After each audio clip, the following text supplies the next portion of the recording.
आदाब एवरीवन, आज हम बनाएंगे बॉम्बे कराची का हलवा। इसका टेस्ट बहुत ही अमेजिंग होता है। इसे बनाने के सभी टिप्स मैं आपको देने वाली हूँ, तो वीडियो को एंड तक देखिएगा, इसे स्किप मत कीजिएगा। तो फिर चलिए इसे बनाना शुरू करते हैं। तो यहाँ पर मैंने लिया है कार्न स्टार्च 1 कप। इसी कप से नाप कर मैंने शक्कर ली है 2 कप। शक्कर आप अपने टेस्ट के हिसाब से इसमें आधा कप कम भी ले सकती हैं। थोड़े से वाटरमेलन सीड्स लिए हैं। एक मिक्सिंग बाउल में हम डाल देंगे कार्न स्टार्च। इसकी जगह पे आप अरारोट भी ले सकती हैं। पानी हमने 2 कप लिया है। पानी इसमें 2 गुना जाता है। जिस कप से हमने कॉर्न फ्लोर लिया था उसी कप से हमने 2 कप पानी नाप लिया है। अब इसका हम बैटर बनाएंगे। थोड़ा थोड़ा पानी डालेंगे ताकि इसमें लम्स ना पड़े। अब इसमें हम एक साथ पूरा पानी डाल देंगे। मिक्सचर बनकर हमारा रेडी हो चुका है। पैन में 2 कप शक्कर डालेंगे और 2 ही कप इसमें हम पानी डालेंगे और गैस की फ्लेम को ऑन कर देंगे। अब इसकी शक्कर मेल्ट होने तक हमें इसे पकाना है। हमें 1 या 2 तार की इसमें चाशनी नहीं बनाना है। गैस की फ्लेम को हम हाई पर रखेंगे। देखिए शक्कर मेल्ट हो चुकी है, चाशनी में एक खोल आ चुका है। इस स्टेज पे हम इसमें डालेंगे थोड़ा सा वाइट विनेगर 1 चम्मच।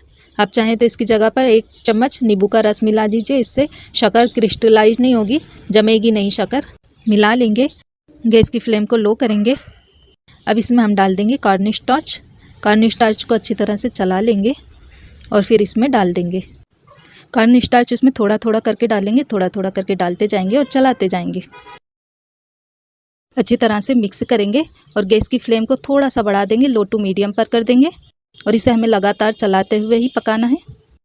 देखिए मिक्सचर गाढ़ा होने लगा है। इसे पकते हुए 10 मिनट हो चुके हैं। इसे हमें एक साथ चलाते रहना है। इसे पकाने में थोड़ी सी मेहनत तो लगती है, प्लस इसका टेस्ट बहुत ही अमेजिंग होता है। आपकी मेहनत रायगा नहीं जाएगी। अब इस स्टेज पे हम इसमें डालेंगे घी। घी हमें एक साथ पूरा नहीं डालना है, थोड़ा थोड़ा करके डालेंगे। अभी हमने 1 चम्मच इसमें घी डाला था। अच्छे से मिला लेंगे। अब इसमें कलर डाल देंगे। तो यहाँ पे मैंने ग्रीन कलर लिया है। इसे मैंने थोड़े से पानी में घोल लिया था। अच्छी तरह से मिक्स करेंगे। आप चाहें तो इसकी जगह पर ऑरेंज कलर डाल लीजिए अपनी चॉइस के हिसाब से। अच्छी तरह से इसे मिक्स करते हुए हमें पका लेना है। अब इस स्टेज पर इसमें 1 चम्मच घी और डालेंगे, मिक्स करेंगे और धीमी आंच पर पका लेंगे। इसे हमें पूरे टाइम धीमी आंच पर ही पकाना है।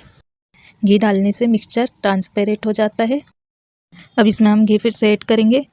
इसे अच्छी तरह से मिक्स कर लेंगे। मिक्सचर खुद से ही पेन छोड़ने लगेगा, हमें इसे तब तक पकाना है। वाटरमेलन सीड्स डाल देंगे, अच्छी तरह से चला लेंगे। आप अपनी चॉइस के हिसाब से इसमें नट्स डाल लीजिए। अब इसमें और घी डालेंगे, अच्छी तरह से मिक्स करेंगे। इसे पकने में आधा घंटा लग जाता है।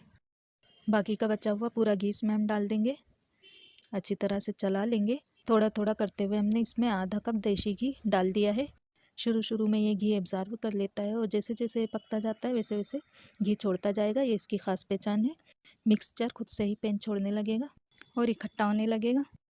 ये देखिए इसका टेक्सचर, जैसा कि आप देख सकती हैं, ये ट्रांसपेरेंट होने लगा है। देखिए मिक्सचर गाढ़ा हो चला है और ये खुद ब खुद पेन छोड़ने लगा है और थोड़ा थोड़ा सा घी भी छोड़ने लगा है और इकट्ठा होने लगा है।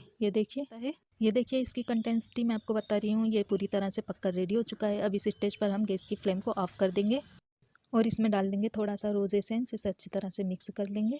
अब जिस ट्रे में या डब्बे में आप इसे जमाना चाहें उसमें वाटरमेलन सीड्स बिछा लीजिए और उसमें इस मिक्सचर को हम डालकर जमा लेंगे। ये देखिए अच्छी तरह से इसे टिप कर लेंगे। अब इसे हम 2 घंटे के लिए रूम टेम्परेचर पर ऐसे ही छोड़ देंगे। आप चाहें तो इसे फ्रिज में रख लें, उसमें भी अच्छा सा जम जाएगा। तो 2 घंटे बाद इसे हम निकाल लेते हैं और इसके हम पीस काट लेते हैं। देखिए कितना अच्छा बनकर ये रेडी हुआ है।